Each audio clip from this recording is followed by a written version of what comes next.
The Cabernet class had double the number of golds this year compared with 21 and 22, and more importantly, an equal increase in the number of silver medals. So nearly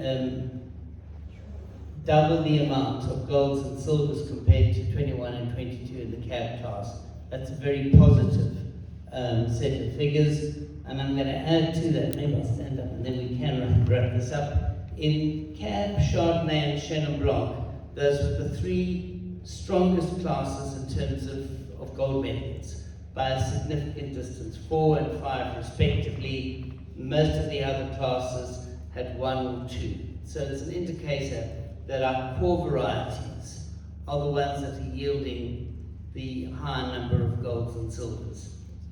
On the subject of statistics, we've seen, which I'm sure will gratify you, a return to cork, which I think does obviously include DM and cleaned up agglomerates.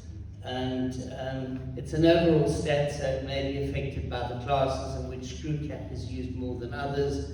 But I do think that overall, it's not insignificant. Cork closure, including DM this year, is nearly 80%, and screw is at 21%. So it does tell you that the cleaned up cork is finding traction in the industry.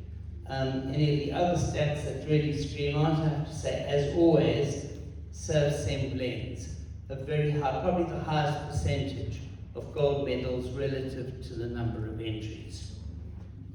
With a clock which keeps ticking, you have this card. This card gives you 2 QR codes, one with text and one with photos, as well as the mandatory social media information.